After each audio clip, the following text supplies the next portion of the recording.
परीक्षित कहते हैं कि है वंश का अंत करने के लिए स्वयं भगवान ने परशुराम के रूप में अवतार ग्रहण किया।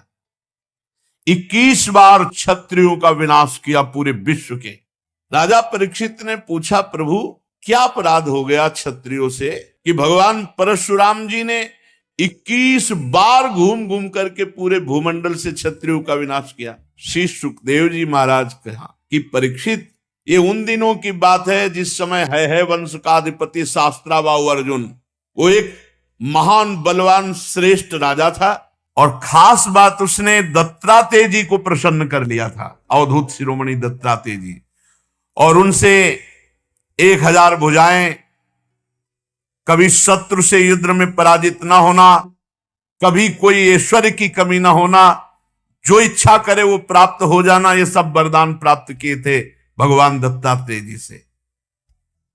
अब अबाध बल, अतुल संपत्ति, तेजस्विता, वीर कीर्ति, शारीरिक बल, सब कुछ दत्तात्रेय जी से प्राप्त हो गया था। एक तरह से महायोगेश्वर खुद बन गया था दत्तात्रेय जी की कृपा से शास्त्राबाहु अर्जुन। वो ऐसी सिद्धियां जान गया था कि सूक्ष्म से सूक्ष्म, स्थूल से स्थूल वो शरीर धारण कर लेता। बड़ी सिद्धियां उसकी, वो वायु की तरह कहीं भी पहुंच जाता। ऐसी सिद्धियां दत्तात्रेय जी से प्राप्त की। एक बार एक गले में वैजंती माला डालकर और बहुत सी सुंदर स्त्रियों के साथ नर्मदा जी में जल विहार कर रहे थे, और उधर रावण नर्मदा के किनारे दिग्विजय करते हुए अपने तंबू लगाए हुए था। तो 500 भुजाएं इधर, 500 भुजाएं इधर, पूरी नर्मदा के जल को रोक दिया शास्त्राबाहु अर्जुन ने। रावण का शिविर डूबने लगा उधर। तो रावण ने पूछा, बिना वर्षा के कैसे बाढ़ आ गई उल्टा? बोले, महाराज एक वीर है जो स्त्रियों के साथ जल में खेल रहा, खेलते खेलते नर्मदा को उल्टा प्रवाहित कर।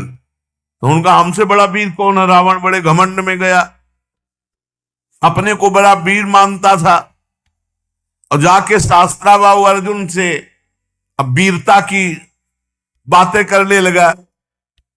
तो उन स्त्रियों को प्रसन्न करने के लिए खिलवाड़ में तो ऐसे रावण को पकड़ लिया शास्त्राबाहु अर्जुन ने, बंदर के समान एक पिंजड़े में बंद करके, और अपनी राजधानी माहिष्मती ले जा करके जहां घोड़े थे वहां पिंजड़ा रख दिया। पिंजड़े में 10 खोपड़ी वाले रावण को 20 भुजा, 1000 भुजा वाला शास्त्राबाहु अर्जुन, और सब सिद्धियां प्राप्त किए। तब महाराज पुलस्त जी को पता चला कि दिग्विजयी रावण घोड़सार में एक पिंजड़े में बंद है। तब जाके शास्त्राबाहु अर्जुन के सामने गए तो शास्त्राबाहु अर्जुन ने पूजन किया, क्योंकि पुलस्त ऋषि, तो उन्होंने आज्ञा करी कि छोड़ दो, हमारा नाती है। छोड़ दिया रावण को। अब शास्त्राबाहु अर्जुन का अभिमान बढ़ता चला गया, क्योंकि दिग्विजयी रावण जैसे को बंदी बना लिया। अब वो एक दिन शिकार खेलने के लिए अपने परिकर के साथ जंगल में गया, तो प्यास लगी। तो पास में जमदग्नि जी का आश्रम था। तो जमदग्नि ऋषि के आश्रम में पहुंचे। मुनि ने देखा कि बहुत बड़ा राजा आया हुआ है, तो इसका स्वागत, राजा भगवान का स्वरूप है। अब जंगल में वो एक कंदमूल फल, तो कामधेनु जमदग्नि जी की गाय का नाम था। जो इच्छा करो वो प्रकट कर दे। अब मंत्री, सेना और राजा का स्वागत करना है, तो वैसे ही सेवक, वैसे ही सामग्री, सब व्यवस्था। शास्त्राबाहु अर्जुन ने कहा कि बाबा जी के पास ऐसी व्यवस्था कहां से हो सकती है कि इतने सैनिक, इतने सेवक, इतनी धातुओं के पात्र और भोजन सब। बोले, कहीं कोई रसोईया नहीं, सब एक गाय का चमत्कार है। बोले, ऐसी गाय तो हमारे पास होनी चाहिए, संत के पास क्या। अब जमदग्नि मुनि का ऐश्वर्य कामधेनु से था, तो चिढ़ गया शास्त्राबाहु, जबकि प्रसन्न होना चाहिए कि इतना बढ़िया स्वागत किया। और उसने आदेश किया जमदग्नि ऋषि से कि कामधेनु हमारे सैनिकों को दे दो। जमदग्नि जी ने कहा, नहीं, ये तो यज्ञ के हविष्यान्न के लिए, अतिथि सेवा के लिए है, तो कहा मैं एक बार केवल कहता हूं, दोबारा छीन लेता हूं। शास्त्राबाहु अर्जुन ने आदेश किया, कामधेनु को बंदी बनाकर ले चलो। अब कामधेनु डकराती हुई बलपूर्वक शास्त्राबाहु अर्जुन महिष्मतीपुरी ले गए। जब शाम के परशुराम जी आए तो आश्रम सब उजड़ा हुआ।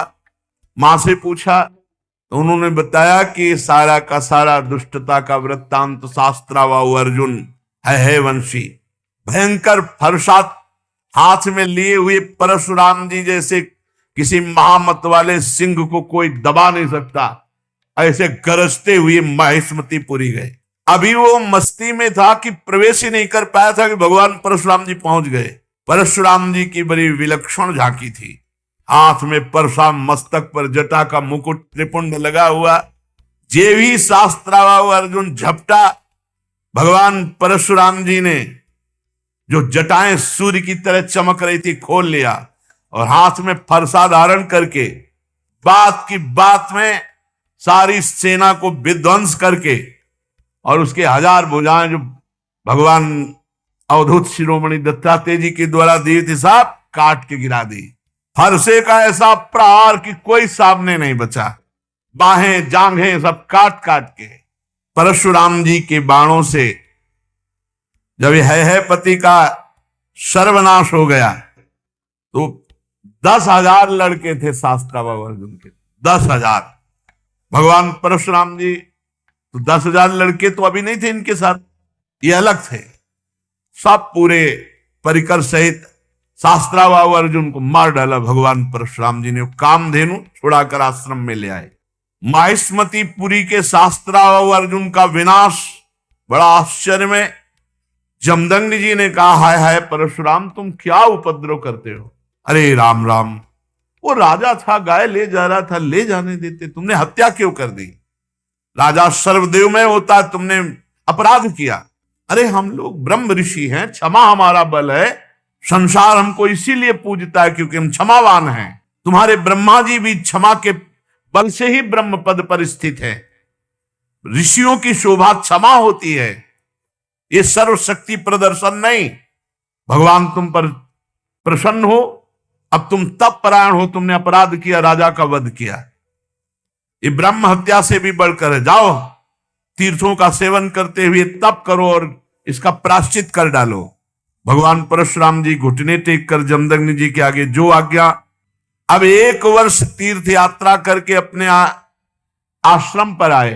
परशुराम जी की माता रेणुका गंगा तट पर संध्या के लिए गंगा जल आदि लेने गई थी। वहां एक गलती हो गई माता जी से। आज सत्संग में कहा, नेत्र वाणी कान संभाल के नहीं अपराध बन सकता किसी से भी। तो वहां गंधर्वराज चित्ररथ अप्सराओं के साथ जल विहार कर रहा था। गंधर्वराज के जल विहार करते समय अंग प्रत्यंग और अप्सराओं की वो क्रीड़ा माता जी कुछ क्षण देखती रही। अच्छा लगा, बस कोई कामना नहीं हुई, कोई मलिनता नहीं आई, बस देखती रही, अच्छा लगा। और भूल गई कि संध्या का समय पतिदेव तर्पण आदि के लिए इसमें लिखा हुआ है कि उनका मन गंधर्वराजम क्रीडंतम मत्सरोभिर पश्यत, अच्छा लगा। विलोकयंती क्रीडंत मुदकार्थम नदीम गताहा, उनका मन खिंच गया चित्ररथ की इस अप्सराओं से केल। कहां जमदग्नि जी का एकांतिक भजन में स्वभाव, और माताजी ने जब चित्ररथ गंधर्व की केली देखी अप्सराओं से तो अच्छा लगा। बस ये संध्या का समय बीत गया। भगवान जमदग्नि जी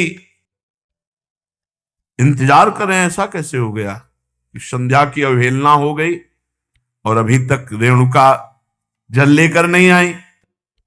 अब जे ही होश आया जमदग्नि ऋषि को, भयभीत हो गई कि अब तो भारी अपराध बन गया। वो महर्षि के सामने आई है, गंगा जल का कलश रखा, हाथ जोड़कर खड़ी हो गई। जमदग्नि मुनि ने कहा मैं देख रहा था, तुम्हारा मन चित्ररथ गंधर्व की केली देखने में खिंच गया। तुम अपराधी हो, पापिनी हो, तुम एक ब्रह्म ऋषि की पत्नी होकर ऐसा कैसे देखा? इसका दंड है मृत्यु। ऐसा कठोर शासन। अन्य पुत्रों से कहा, मार डालो इसको, रेणुका को। किसी भी पुत्र की हिम्मत नहीं है। इतने में तीर्थ यात्रा करके भगवान परशुराम जी आए, प्रणाम किया तो उनका बेटा, मां और भाइयों को मार डालो। परशुराम जी ने कोई विचार नहीं किया, तत्काल मां और भाइयों के फरसे से गले उड़ा दिए। सत्यवती नंदन महर्षि जमदग्नि जी बहुत प्रसन्न हुए और कहा, बेटा तुम्हारी जो इच्छा हो वरदान मांगो। परशुराम जी ने कहा, मेरी मां मेरे भाई जीवित हो जाए, उनको ये पता भी न रहे कि मैंने वध किया है। तत्काल जीवित हो गए। भगवान परशुराम जी के ऐसा कहते हुए ऐसे उठ के बैठ गए जैसे सो के, पूरे सकुशल। परशुराम जी को पता था हमारे पिता जमदग्नि जी कितने महान पवित्र ऋषि और तपोबल संपन्न हैं। शास्त्राबाहु अर्जुन के वध का प्रायश्चित कर लिया था। परशुराम जी एकांत आश्रम के कोने में बैठकर ध्यानस्थ थे। बहुत दिनों के बाद शास्त्राबाहु अर्जुन के लड़कों के हृदय की जलन, वो आए और देखा महर्षि जमदग्नि अग्निशाला में ध्यानस्थ बैठे हैं। उनको बाहर की कोई शुद्ध नहीं, वो सब प्लान बना के आए थे। पूरे आश्रम को उजाड़ दिया और माता रेणुका बड़ी दीनता से प्रार्थना कर रही थी, एक भी बात ना मानी और जमदग्नि जी का सिर काट ले गए। जमदग्नि जी ध्यानस्थ थे। बड़े नीच कार्य किए आश्रम में। रेणुका जी चीख पड़ी, बेटा परशुराम। ध्यानस्थ थे भगवान परशुराम जी। उनका मां का करुण क्रंदन, भागे फरसा लेकर। जब नजदीक आए तो देखा जमदग्नि जी का सर काट ले गए। परशुराम जी को अत्यंत क्रोध। माता से कहा कि विलाप मत करो, वीर पुत्रों की मां विलाप नहीं करती। आज मैं प्रण करता हूं कि विश्व में क्षत्रियों का संहार कर डालूंगा, एक भी क्षत्रिय विश्व में नहीं रहेगा। अभी पीछे जो आप चरित्र सुन रहे थे, उनमें एक घाघरा के नीचे माई के बालक क्षत्रिय छुपा लिया गया था। जंग ताल जंग, वो क्या उनका नाम विस्मरण हो रहा, जंघा में के पास छुपा लिया था, वही केवल बचा था। उसी से क्षत्रिय वंश चला, पीछे चर्चा में भी आया था। भगवान परशुराम जी ने भगवान शंकर का स्मरण करके संकल्प लिया कि विश्व में क्षत्रिय नहीं रहने देंगे। परशुराम जी माहिष्मतीपुरी में गए और 10,000 पुत्रों के अलग अलग सर काट करके रख दिए और पूरे नगर का विनाश कर दिया। भारी पर्वत ऐसे सिर का मुंड ऐसे इकट्ठा कर दिए काट काट के, और कहते जाते ब्रह्मघाती तुम्हारा विनाश परशुराम करेगा। रक्त की नदी बहा दी, इतने काटे।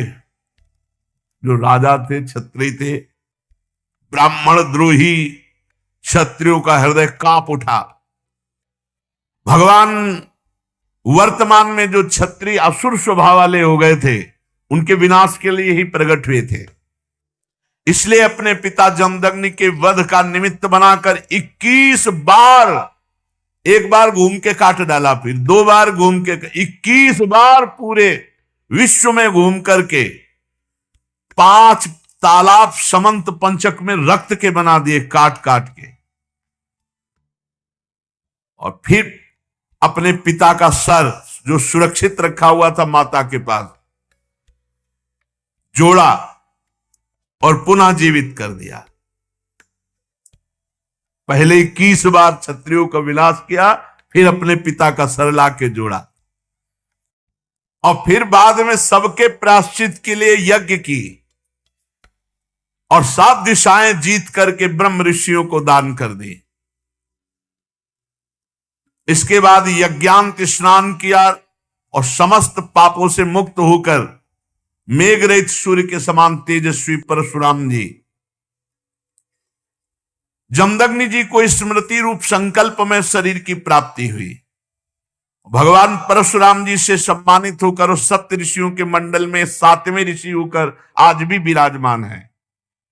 परीक्षित, कमल लोचन जमदग्नि नंदन भगवान श्री हरि परशुराम बन करके आए और क्षत्रियों का विनाश करके जगत का मंगल किया। आज भी भगवान परशुराम जी विराजमान है महेंद्राचल पर्वत पर बड़े शांत स्वरूप। सिद्ध गंधर्व चारण उनके चरित्रों का गान करते हैं। सर्वशक्तिमान विश्वात्मा भगवान श्री हरि जब राम रूप में अवतार लिए और जब धनुष भंग हुआ तो अजगौ का खंडन सुनकर परशुराम जी के हृदय में क्षोभ हुआ कि फिर कोई क्षत्रिय ऐसा पैदा हुआ, क्योंकि वो सब विनाश लीला करके शांत, कौन ऐसा पैदा हो गया जो हमारे गुरु का अजगौ खंडन कर दिया। अब ध्यान के द्वारा, वहां फोन से तो मतलब नहीं, ध्यान के द्वारा देखा, बोले विदेहराज जनक की नगरी मिथिला पहुंच गए। इनके चलने से ही पृथ्वी कांपती थी। देख ले कि परशुराम जी आ रहे तो मतलब जितने भाग पाए नहीं, चरणों में लौट जाते थे अपने बाप बाबा का नाम लेते हुए। ऐसा सहज चितवन मनोहरिसाने, ऐसे देख लिए तो समझ गए हमारी आयु पूरी हो गई। कोई भी हो, ऐसा रुद्र रूप भगवान परशुराम का। पिता सहित नाम लेकर सब दंडवत प्रणाम। महाराज जनक भी सब सीता जी को लाके, विश्वामित्र जी राम लक्ष्मण को लाके दंडवत कराई। भगवान परशुराम ने कहा, जनक, इस सभा में कौन ऐसा है जो हमारे गुरु भगवान शंकर के अजगौ का खंडन करने वाला है? सारी सभा उसको छोड़कर अलग हो जाए या वो सभा को छोड़कर अलग हो जाए? नहीं, अभी सारी सभा मारी जाएगी। अब तो कोई उनके ये थोड़ी था कि केवल भाषण ही दे रहे हो। उन्होंने 21 बार क्षत्रियों का, पूरी जनकपुरी में हाहाकार मच गया। जानकी जी को एकांत लेकर उनकी माता रोने लगी, सब बन गया था, बिगड़ गया, नहीं तो बढ़िया बन गया था। अजगौ खंडन हो गया, राम जी के साथ सिया जी का ब्याह। मार उलरे चलाए दे रहे थे परशुराम जी। लक्ष्मण जी ने कहा, महाराज महाराज थोड़ा शांति धारण करो। शांति, ऋषि का स्वरूप शांत, घोर वेश धारण किए हुए हो, कैसे बार बार? ये ऋषियों की मर्यादा। अरे ये किसका लड़का है? हमको समझा रहा है परशुराम जी, हमको समझा रहा है। हमारा गीत न विश्वामित्र जी का बता दो हम कौन है। अरे लक्ष्मण जी ने कहा, गुरु जी के बताने की जरूरत नहीं, आप कई बार बता चुके हो। आपने तो अपने मुख से कई बार बताया कि आपने फरसा से क्षत्रियों को काटा, ये वो खूब बता चुके हो। महाराज, यहां कुमड़ बतिया को नाही जे तर्जनी देख मर जाही। ये बार बार उलरो मत, गुस्सा मत दिखाओ। यहां कुम्हड़ा की बतिया नहीं कि तुम्हारी तर्जनी उंगली देखने से हम, महाराज हम रघुवंशी हैं। जहां परशुराम जी का क्रोध बढ़ता वहां राम जी आगे आ जाते, हाथ जोड़कर विनय करने लगते। तब उन्होंने कहा, पहला फरसा तुम्हारे चलेगा। राम जी से कहा कि पहला, क्योंकि जब हमको क्रोध आता है, ये छोटा राजकुमार क्रोध दिलाता है, इसको तो समझाते नहीं, हमसे विनय करते हो, और हमें लगता है कि तुम्ही ने अजगौ खंडन किया है। राम जी ने कहा, हां, आपका कोई दास, निज दास, वही ऐसा करने के साहस कर सकता है। अरे दास तो सेवा करता है, स्वामी के प्रति अपराध नहीं करता है। बहुत क्रोधित होकर के तब उन्होंने कहा परशुराम जी से, सावधान, अभय होए जो तुम्हें डराए। पहली बात तो जो आपसे डर जाता है वो अभय हो जाता है, क्योंकि आपका स्वरूप ऐसा है। और दूसरी बात हम आपको बता रहे हैं, हम रघुवंशी हैं। काल भी सामने ललकार दे तो कदम पीछे नहीं हटाते। भगवान श्री राम के गंभीर वचन जे ही कान में पड़े और आंख में आंख मिलाई तो थर्रा गए परशुराम जी और कहा, एक हमारा संशय निवृत्त करो, इस धनुष पे प्रत्यंचा चढ़ा दो, बस मेरे हृदय में कुछ संशय हो गया। ऐसे ही जे ही लेने को हुए से धनुष आ गया, खिलवाड़ में चाप चढ़ा दी। तो उनका भगवान श्री हरि के सारंग धनुष पर चाप केवल श्री हरि चढ़ा सकते हैं। आप श्री हरि हैं, आप हमारे भगवान हैं और भगवान के चरणों में झुके। और उस दिन जो चाप चढ़ा तो भगवान श्री राम ने कहा, आपकी आयु को नष्ट कर दे या आपके तप को नष्ट कर दे, क्योंकि बाण व्यर्थ नहीं जाएगा।